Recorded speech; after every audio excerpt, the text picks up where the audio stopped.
বাজারে জিনিসপত্রের অনেক দাম, তাই লাউয়ের খোসা দিয়ে আলু ভাজির একটি রেসিপি নিয়ে হাজির হলাম আপনাদের সামনে। কুচু কুচু ঝিরি করে লাউয়ের খোসা কেটে নিয়ে খুব ভালোভাবে ধুয়ে কড়াইয়ের মধ্যে দিয়ে দিন। এরপরে রসুন, পেঁয়াজ, কাঁচামরিচ, হলুদ, লবণ ও পরিমাণ মতো তেল দিয়ে খুব ভালোভাবে মেখে নিন। মেখে নেওয়ার পর চুলা জ্বালিয়ে দিন। চুলা জ্বালিয়ে দিয়ে মাঝারি আঁচে 5 মিনিট ঢাকনা দিয়ে ঢেকে রেখে দিন।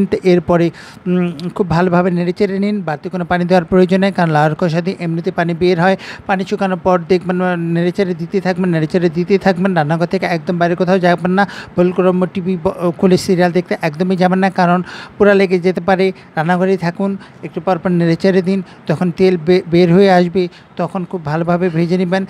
যারা একটু কম ভাজা খান তারা কম ভাজা অবস্থায় পরিবেশন করবেন। যারা একটু বেশি ভাজা খেতে চান তারা একটু বেশি ভেজে নেবেন। ভেজে নিয়ে পরিবেশন করুন ভাতে, রুটিতে, লুচিতে, পুরিতে, যা কিছু তার সাথেই পরিবেশন করতে পারেন। আমার চ্যানেলটি ভালো লেগে থাকলে অবশ্যই সাবস্ক্রাইব করবেন, লাইক করবেন, কমেন্ট করবেন, অন্যদের সামনে শেয়ার করবেন।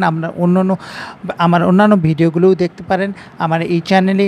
আজ তাহলে এ পর্যন্তই, দেখা হবে অন্য কোনো রেসিপি নিয়ে। ভালো থাকবেন সে পর্যন্ত। টাটা, বাই বাই সকলকে।